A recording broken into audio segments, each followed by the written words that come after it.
Baik, selamat malam adik-adik. Malam, Pak. Malam, Ya, Pak. sudah datang semua sini ya.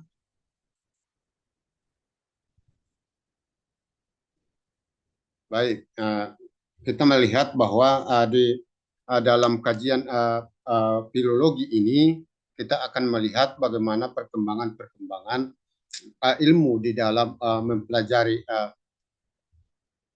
tentang naskah.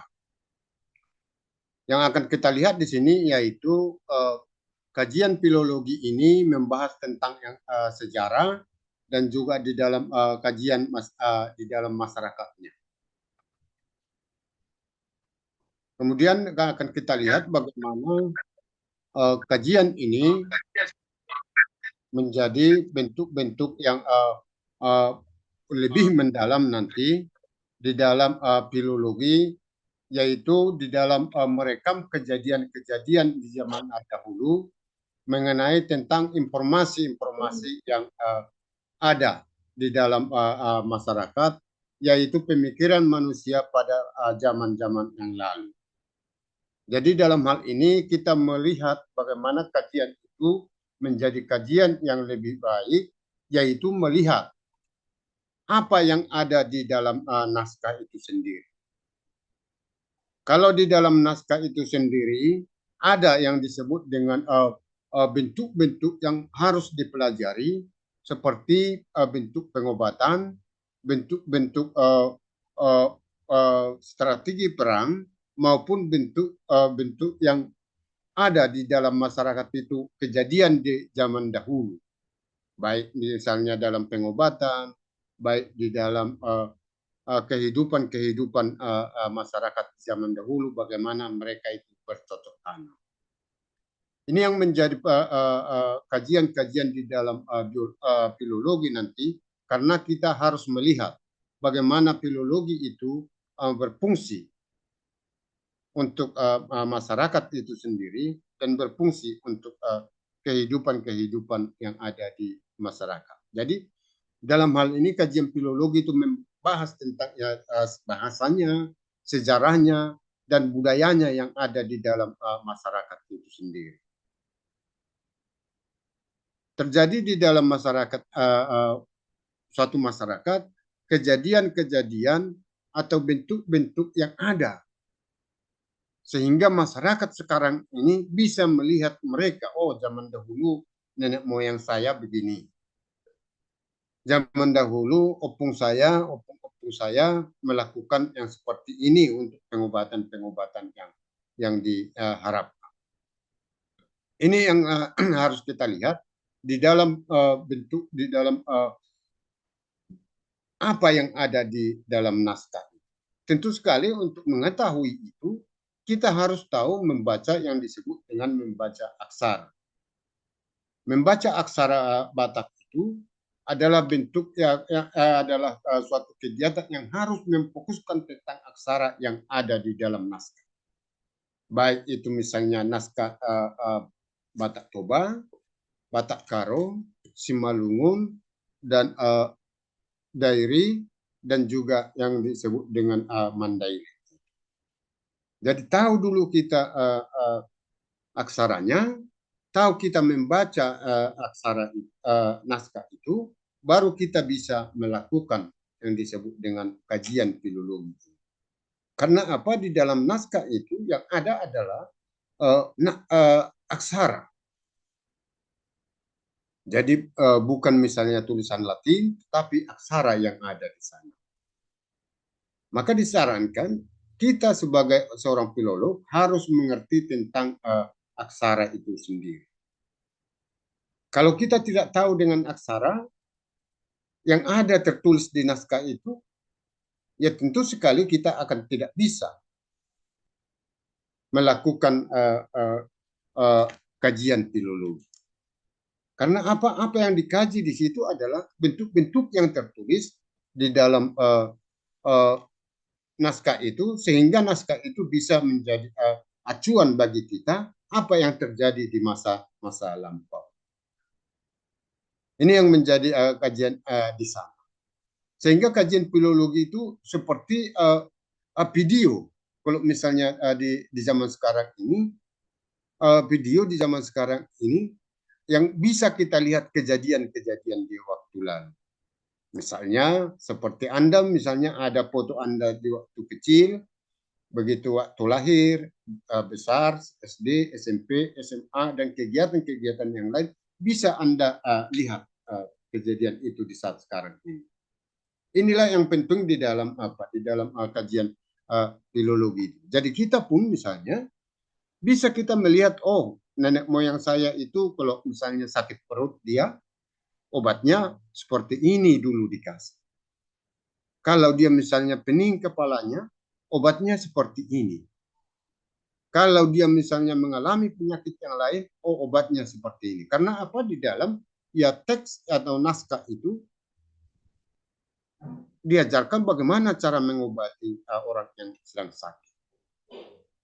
Itulah bentuk yang paling enak kita lihat, bahwa bisa kita mengetahui apa yang dilakukan mereka pada waktu yang lalu. Kalau kita misalnya di zaman sekarang ini, ya kalau orang misalnya sakit, ya tentu sekali sudah pergi ke dokter atau makan obat-obat yang generik ya, yang ada.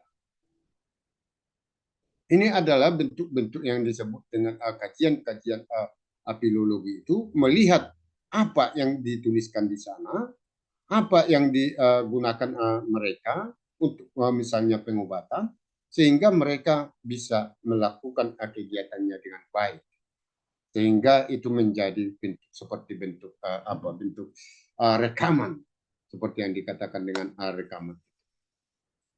Berikutnya akan kita lihat bentuk-bentuk media yang digunakan di dalam penulisan naskah. Bentuk media yang digunakan di dalam penulisan naskah itu yaitu yang pertama adalah medianya adalah lak-lak. Kita tahu bahwa lak-lak ini adalah kulit kayu yang dibuat menjadi bahan tulis. Karena apa? Lak-lak ini tidak ada dulu di masyarakat itu, tetapi mereka pergi ke hutan untuk mencari kulit kayu sebagai bahan untuk menulis yang disebut dengan naskah tadi. Sehingga lak-lak itu menjadi bentuk media untuk menulis, sehingga teks itu bisa ditulis dengan baik. Jadi lak-lak itu terbuat dari kulit kayu yang disebut dengan kayu ulim. Kayu ulim ini adalah merupakan kayu yang ada di daerahnya, di situasinya, di lingkungannya, yang mereka gunakan sebagai bahan. Yang kedua, ada yang disebut dengan daun, yaitu daun lontar. Daun lontar ini adalah daun yang bisa ditulis, dan juga daun lontar ini daun yang susah atau dikatakanlah yang kuat untuk digunakan untuk media menulis. Dalam hal ini akan kita lihat bagaimana bentuk penulisan yang ada misalnya di lak-lak dan di lontar ini tentu akan berbeda. Kalau lak-lak itu adalah ukurannya ada sudah jelas, dia apakah ukuran 30 cm kali 40 cm, dan ada juga yang bentuknya yang lebih kecil. Sehingga dia sudah mempunyai ukuran. Tetapi di dalam daun lontar itu tidak seperti itu. Daun lontar itu dia bentuknya seperti daun yang kita ketahui, bahwa daun itu merupakan ada yang besar, yang tidak sama ukurannya. Tetapi di dalam lak-lak itu ukurannya sama. Ukuran daripada lak-lak itu sama, dari lembar pertama, kedua, ketiga, keempat, sampai seterusnya. Dan juga di baliknya. Karena apa? Dia mempunyai ukuran. Tetapi di dalam daun lontar, ini tidak seperti itu.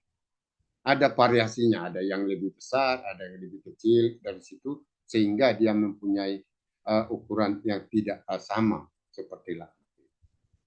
Berikutnya ada medianya yaitu bambu.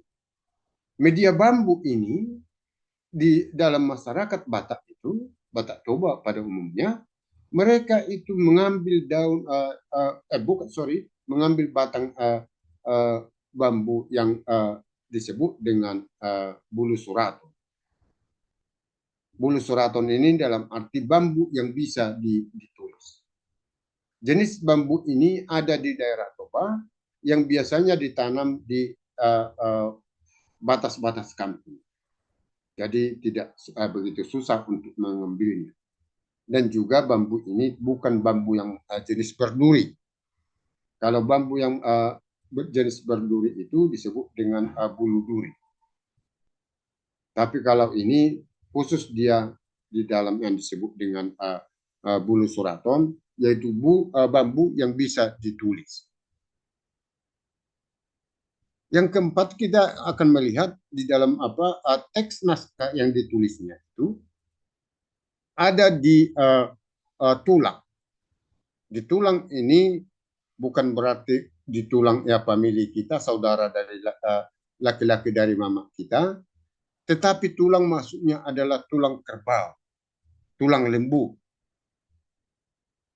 tulang lembu. Karena apa? Itulah yang bisa didapatkan dulu menjadi media tulis daripada apa yang mau ditulisnya.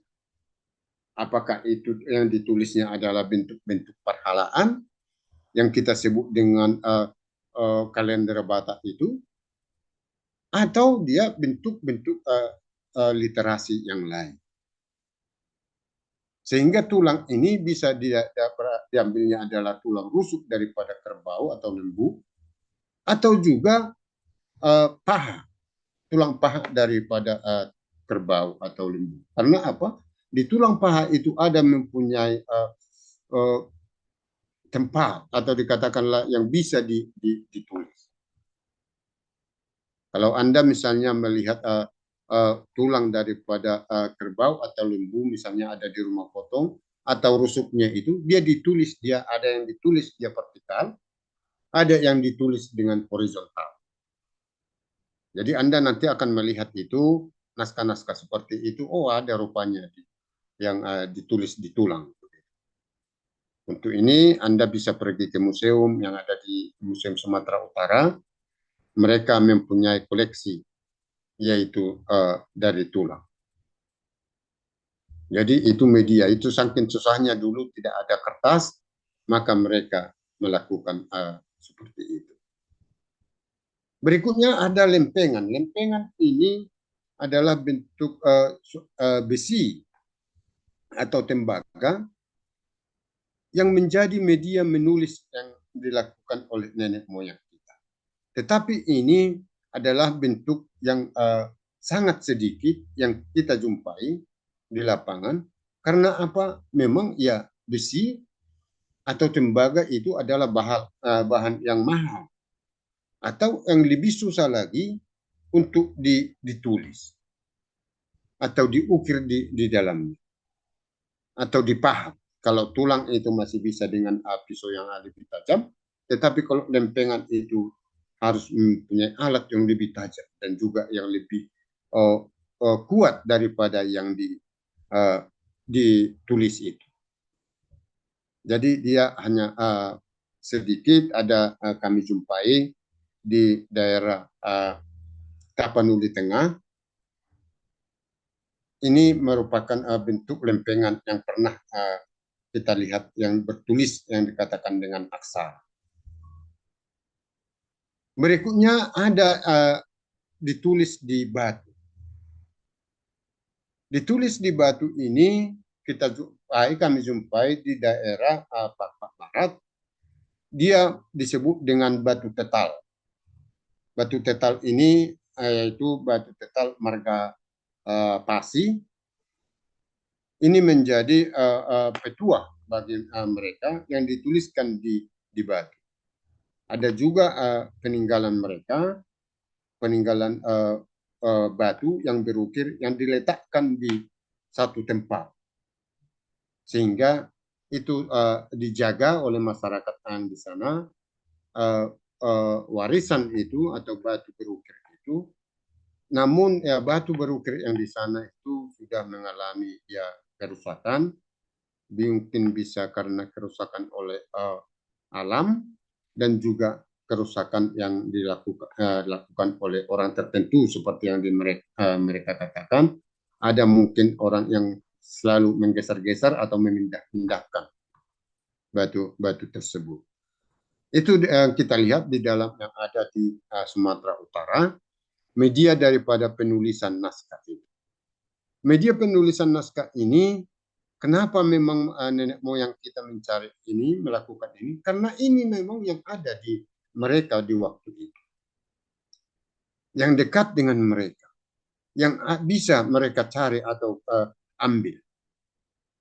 Mereka itu menggunakan itu, yang pertama itu laklak itu, yang kedua ya daun lontar itu, yang ketiga bambu, 4 tulang, dan 5 lempengan, dan yang keenam yaitu batu. Kalau seperti di Pak kita lihat kenapa mereka itu menggunakan batu, karena di daerah Pak Barat itu adalah banyak batu. Berikutnya ada yang menggunakan bambu, karena di daerah Toba itu ya banyak bambu. Dan jenis-jenis bambu juga di sana banyak. Tapi mereka memilih yang disebut dengan bulu soraton itu sebagai media untuk mereka tulis. Ini yang yang ada di dalam di Toba. Kalau di Karo itu banyak yang kami peroleh, yang pernah kami baca dan teliti, yaitu di dalam tulang. Jadi tulang kerbau dan tulang lembu itu banyak mereka tulis di sana. Yang bentuk laklak itu sangat sedikit, dan juga yang bentuk bambu sedikit. Kebanyakan dia mendapatkan media yang didapatkannya adalah media tulang. Ini yang ada di dalam masyarakat kita. Atau Anda itu atau siapa dari kalian yang bisa atau yang pernah melihat naskah itu yang ditulis di selain yang kita bicarakan ini? Ada kira-kira kalian yang pernah menjumpainya?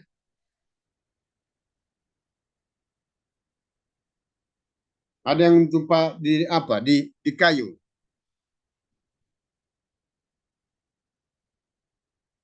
Halo, Puja Silaban pernah lihatnya? Tidak pernah, Pak. Tidak pernah. Mana tahu pernah melihat misalnya ditulis di besi atau ditulis di bentuk-bentuk lempengan dan yang lain. Ini Jeremy ada pernah, ini orang Samosir ini, Jeremy Samosir ini dari Samosir ya?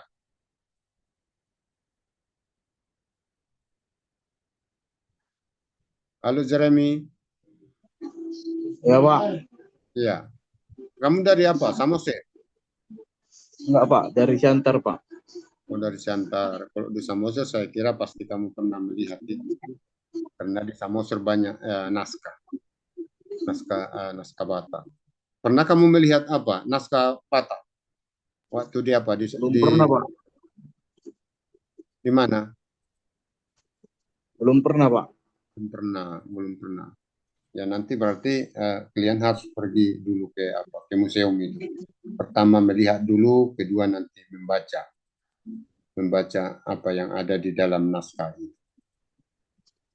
Saya juga ya baru beberapa tahun yang lalu melihat itu ditulis setelah melakukan penelitian di Pak Barat.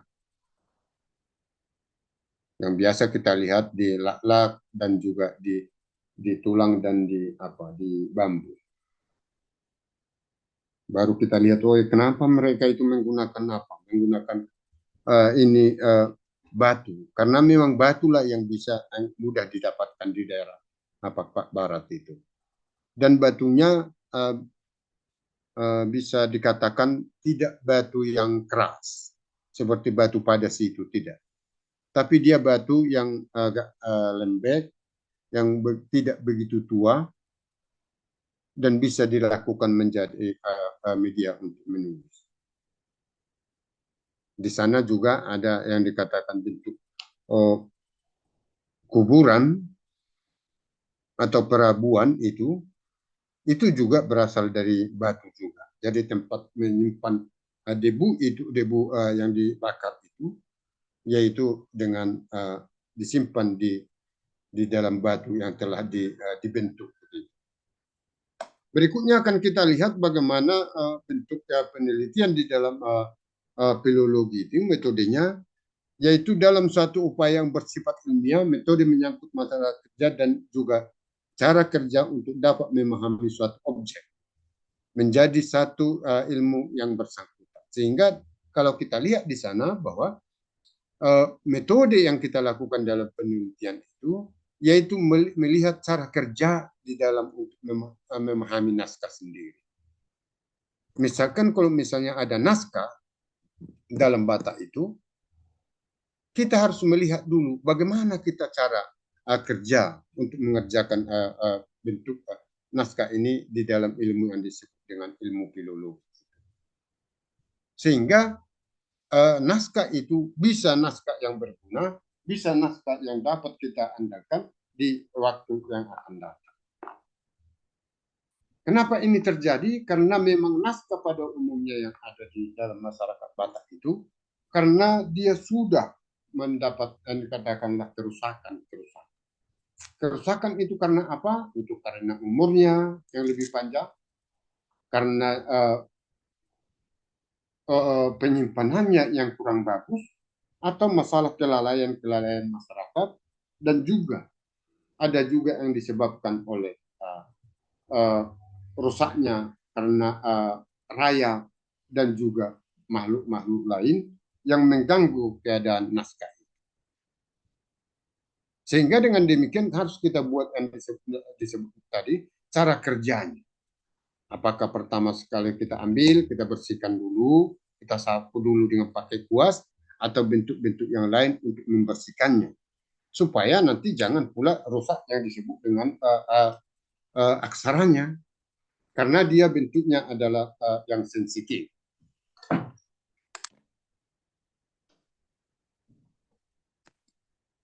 Jadi naskah itu harus kita olah menjadi bentuk yang lebih baik dengan cara kerja yang akan kita lakukan. Harus dia menjadi bentuk-bentuk yang menjaga naskah itu supaya dia tidak rusak dari hal apa yang kita dapatkan. Ya mungkin kita dapatkan sudah rusak, tetapi jangan semakin rusak. Kita mau mengkaji itu, kita lakukan bentuk yang kurang pas dengan pemeliharaan naskah. Sehingga langkah-langkah untuk itu harus kita lakukan dengan baik. Bagaimana mengolah atau dikatakanlah bagaimana meneliti tentang naskah. Tentu nanti Anda akan melihat bahwa di dalam naskah itu ada hal yang kurang. Kurangnya apa? Ada mengalami kerusakan karena menghitam, ada kerusakan karena dimakan rayap, hilang dia atau terkoyak. Ada juga aksaranya itu, dia catnya itu sudah terkelupas. Bisa terkelupas dia misalnya satu baris atau 4 baris. Ada juga yang terkelupas misalnya hanya 2 aksara, 3 atau 4 aksara. Caranya adalah melihat kita di dalam ciri daripada naskah itu, harus kita buat dulu pengukuran terhadap aksara itu, berapa sentimeter dia, berapa sentimeter besaran daripada satu aksara itu. Mungkin panjangnya 2 sentimeter atau 1,5 sentimeter satu aksara. Maka akan kita bagi yang hilang itu dengan besaran aksaranya. Maka kita tahu, walaupun kita tidak bisa membaca, oh aksara yang diperhitungkan yang hilang adalah sekian. Karena apa? Ada ciri-ciri daripada aksaranya. Sehingga nanti bisa kita, oh ini sekian aksara, ini 4 aksara, ini 5 aksara. Karena apa? Kita mengukur atau melihat besaran daripada aksara yang tertulis itu. Sehingga bisa kita katakan, oh ini sekian sentimeter yang yakin. Oke, berikutnya kita akan melihat di sini bagaimana tentang naskah itu, apa sebenarnya manfaat naskah yang dulu itu, kenapa misalnya harus kita pelajari atau kita lihat sekarang ini. Kenapa kira-kira kenapa kita harus melihat itu? Oh ini naskah yang ini harus kita pelajari ini. Naskah ini perlu kita ketahui ini. Kira-kira apa menurut kalian itu manfaat praktisnya di zaman sekarang ini? Apa kira-kira yang membuat orang atau masyarakat itu harus mempelajari naskah yang lama itu? Karena apa? Ya bentuknya adalah aksara, bukan seperti huruf Latin yang sekarang ini tentu akan susah. Kenapa harus kita pelajari itu? Padahal itu susah. Gimana kira-kira? Silakan dulu, kasih pendapatnya dulu. Siapa ini si Krista Silalahi? Silakan. Kira-kira apa yang membuat kita harus mempelajari naskah-naskah yang ada itu?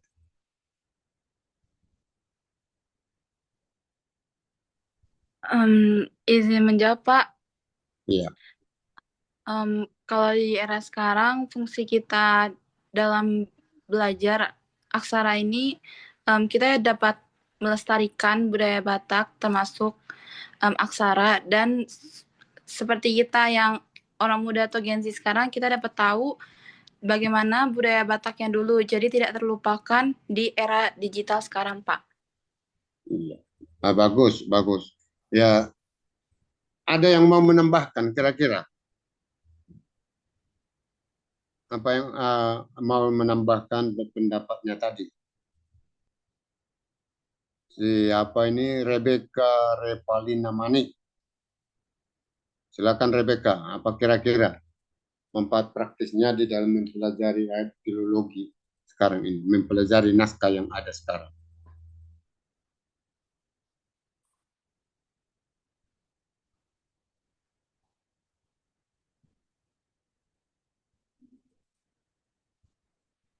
Halo Rebecca.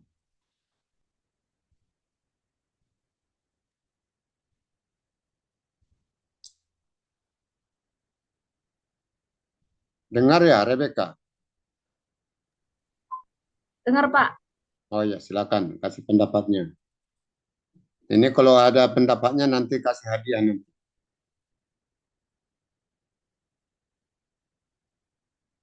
Jelaskan manfaat daripada mempelajari naskah di dalam keadaan yang sekarang ini. Sedangkan itu adalah kan masalah yang lalu. Kenapa harus kita pelajari itu sekarang ini?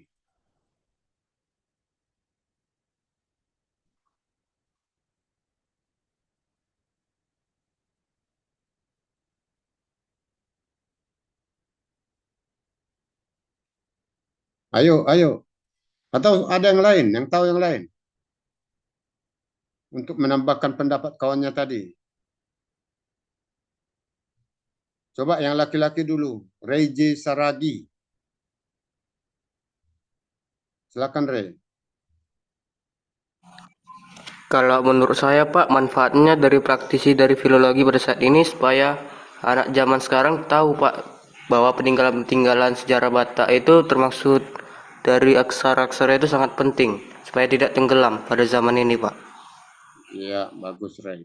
Bagus. Ada yang lain dari kalian lagi?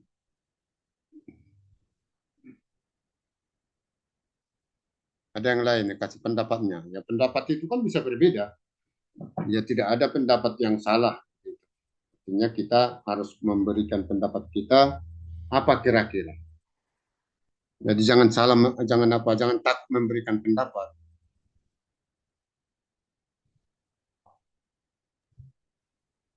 Izin menambahkan boleh, Pak? Ya, silakan. Mungkin karena dalam la itu kan Pak ada makna atau pesan yang ingin disampaikan oleh nenek moyang gitu, Kak. Jadi kita sebagai generasi penerus, kita mempelajarinya supaya kita mengetahui apa pesan dari nenek moyang kita gitu, Pak. Iya. Terus kita juga melestarikannya dan mengenalkannya kepada generasi selanjutnya gitu, Pak, supaya tidak punah. Iya, ya bagus.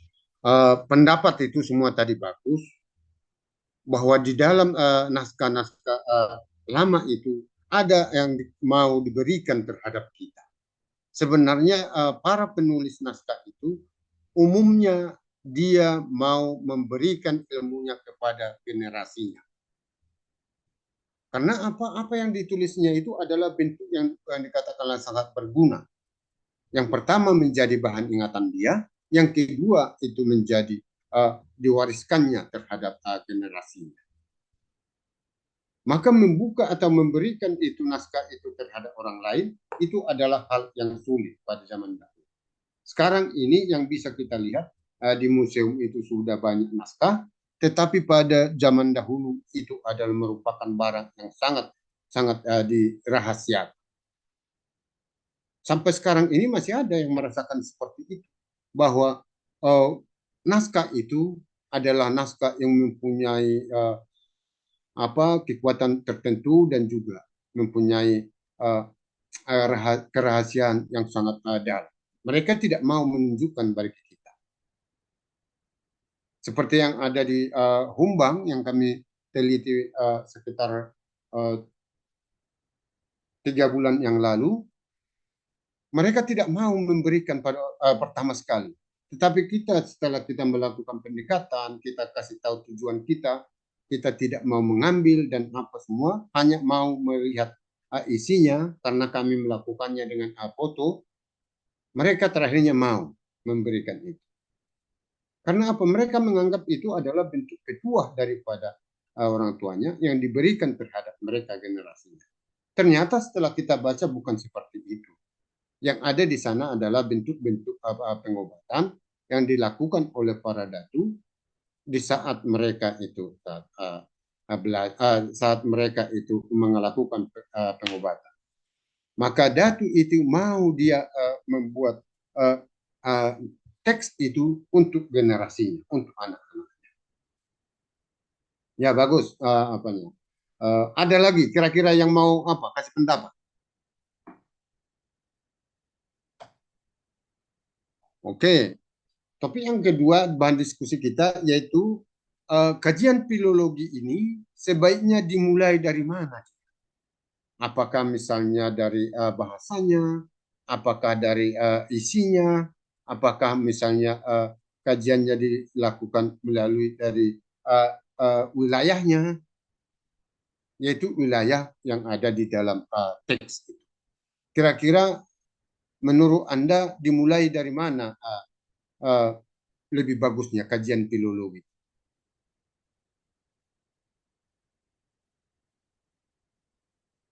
Ayo Puja Silaban, kira-kira apa kira-kira dari mana dimulainya